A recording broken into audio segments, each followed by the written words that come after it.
శ్రీమాత్రే నమ. జయ గురు దత్తాత్రేయ నమ. ఈ వీడియోలో మనం తులారాశి వారికి 2026 సంవత్సరం మే నెల మాస ఫలితాలు తెలుసుకునే ప్రయత్నంలో మరి తులారాశి వారికి ప్రధానంగా శుక్రుడు ప్రస్తుతం అష్టమ స్థానంలో స్వక్షేత్రంలో ఉన్నాడు.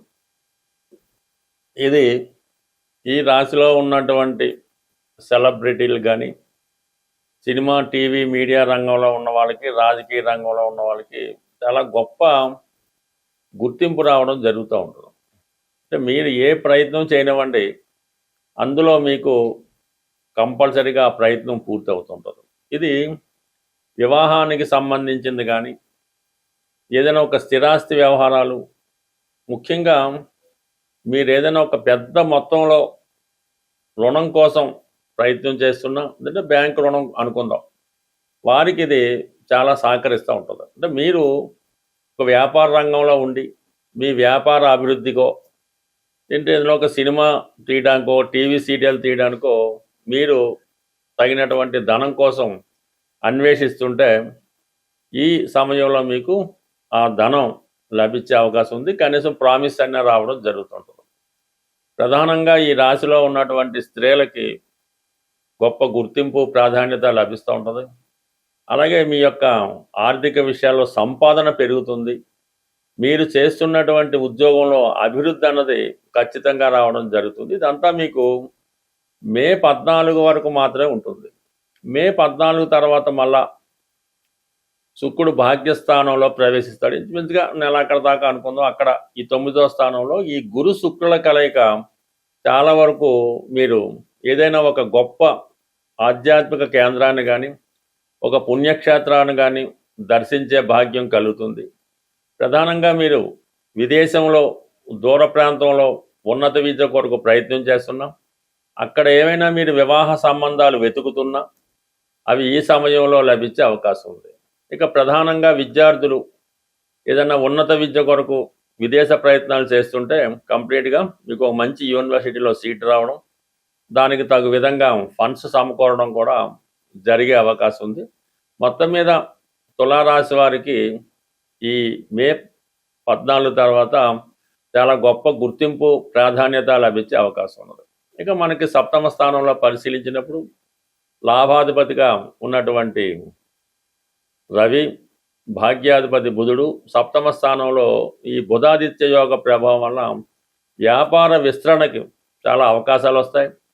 ఇంకా ఏదైనా కొత్త వ్యాపారం ప్రారంభించాలనుకున్నా, ఎవరితో ఉన్నా కలిసి మీరు జాయింట్గా ఏదైనా వ్యవహారం చేయాలన్నా కూడా ఇది చాలా వరకు మీకు సహకరించే అవకాశం ఉంది. ప్రధానంగా మీ జీవిత భాగస్వామికి దూర ప్రాంతంలో ఉద్యోగ అవకాశాలు రావడం కానీ, వారికి వృత్తిలో ప్రమోషన్ రావడం కానీ జరిగే అవకాశం ఉంది.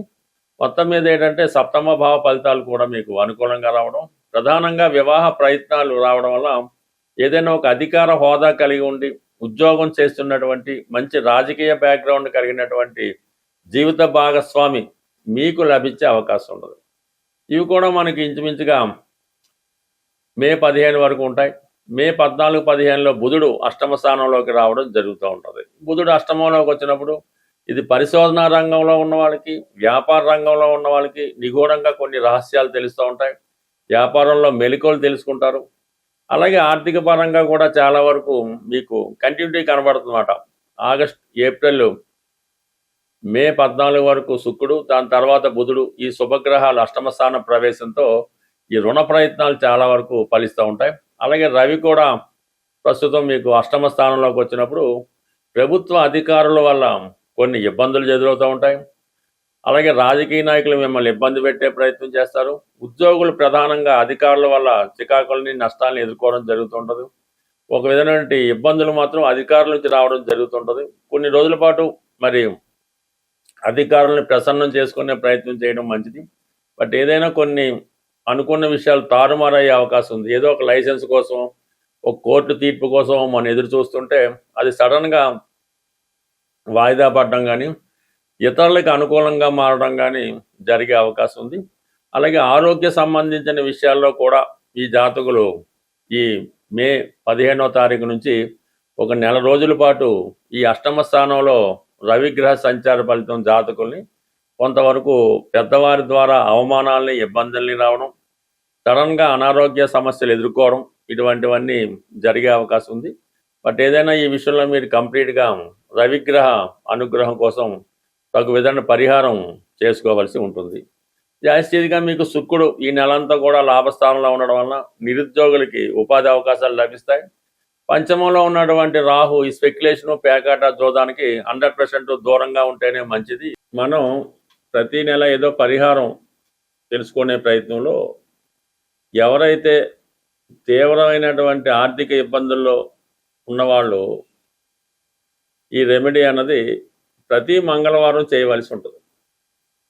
అది స్వచ్ఛమైనటువంటి గోధుమ రవ్వ, కొన్ని ప్రాంతాల్లో బొంబాయి రవ్వ అంటారు, గోధుమ నూక అంటారు, మొత్తం మీద ఈ గోధుమ రవ్వ సుమారుగా ఒక 1/4 కేజీ తీసుకోవడం, దానికి సమానంగా పంచదార తీసుకొని ఒక 100 గ్రాములో నెయ్యి కలిపి, అంటే ఈ 3 నెయ్యి, గోధుమ రవ్వ, పంచదార కలిపి పొడి పొడిగా తయారు చేసి అవి మీరు చీమలకి ఆహారంగా పెట్టవలసి ఉంటుంది. అంటే ఎక్కడ తోటల్లో ఉన్న, అడవిలో ఉన్న, అలాగా పార్కులో గట్ట ఉన్నప్పుడు అవి ఈ మంగళవారం రోజు ఈ చీమలకి ఇది నైవేద్యంగానో ప్రసాదంగానో ఈ మొత్తం ఈ గోధుమతో చేసినటువంటి మిక్చరు పెట్టడం జరుగుతుంది. అదే రోజు మీరు సాయంకాలం పూట, అంటే పొద్దున్న చీమలకి వేయచ్చు, సాయంకాలం వేస్ట్ వేయచ్చు, కానీ ఈవినింగ్ పూట మాత్రం మీరు ఆంజనేయ స్వామి ఆలయాన్ని దర్శించవలసి ఉంటుంది.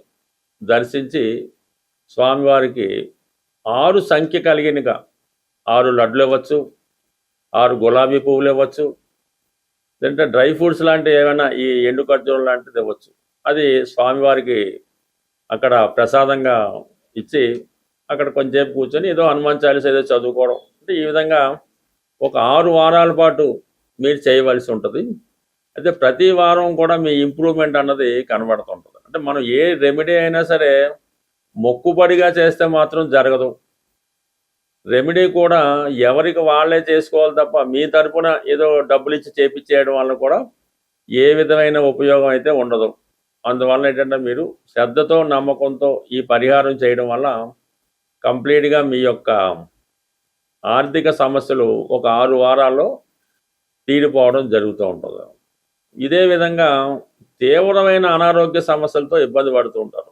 ఎక్కువగా బ్యాక్ పెయిన్, నడుము నొప్పి, భుజాల నొప్పులు, ఇటువంటి మోకాళ్ళ నొప్పులు ఉన్నవాళ్ళు ఆదివారం రోజు, ఎస్పెషల్లీ ఆదివారం రోజు మరి పాయసం నైవేద్యంగా, అంటే పాయసం తయారు చేయవలసి ఉంటుంది. గోధుమ పాయసం కానీ బియ్యం పాయసం అయినా పర్లేదు. ఆదివారం రోజు తూర్పు దిక్కున ఉన్నటువంటి సూర్య భగవానుడికి నైవేద్యంగా పెట్టి అది మీ కుటుంబ సభ్యులే తీసుకోవడం జరగాలి. అంటే కేవలం 3 వారాలు మాత్రం ఈ సూర్య భగవానుడికి పాయసం నైవేద్యం పెట్టడం వల్ల ఓపిక ఉంటే ఆదిత్య ఉదయం వినడం. అయితే ఆదివారం కంప్లీట్గా మీరు నియమంగా ఉండాలి. ఎన్వి అది మానేయడం, అలవాట్లు ఏమన్నా ఉంటే పక్కన పెట్టడం. ఈవెన్ పాన్ కిల్లి నవలేవారు కూడా ఆ రోజు కిల్లి నవలడం అన్నది మానేసి కొద్దిగా పవిత్రంగా జాగ్రత్తగా ఉండడం వల్ల ఇది అనారోగ్యపరంగా ఉన్నటువంటి మీ సమస్యలకు శాశ్వత పరిష్కారం అన్నది రావడం జరుగుతూ ఉంటుంది.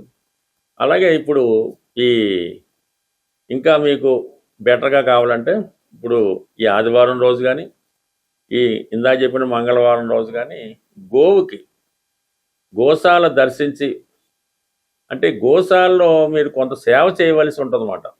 అది అక్కడ ఉన్నటువంటి శుభ్రం చేయడం, శుభ్రంగా ఆవుకి స్నానం చేయించడం, కాళ్ళకి అది అంటే గోసేవ చేయవలసి ఉంటుంది. గోవికి నచ్చే విధంగా మీరు ప్రవర్తించడం వల్ల, గోవికి కొంత ఆహారం తినిపించడం వల్ల కనీసం ఒక 40 నిమిషాలు, గంటన్నా ఆ గోశాలలో మీరు కాలం గడపడం వల్ల మీలో ఉన్నటువంటి నెగిటివ్ ఎనర్జీ లాంటిది, దుష్ట శక్తులు ఏమైనా ఉంటే అవి కంప్లీట్గా వెళ్ళిపోయి మీకు ఒక మంచి స్వచ్ఛంగా రావడం జరుగుతుంటుంది. మంచి గాలి పీల్చడం వల్ల మీకు మరి అది స్వచ్ఛతగా ఉంటుంది. అప్పుడు మీకు భగవంతుడి యొక్క అనుగ్రహం తొందరగా లభిస్తూ ఉంటుంది అన్నమాట.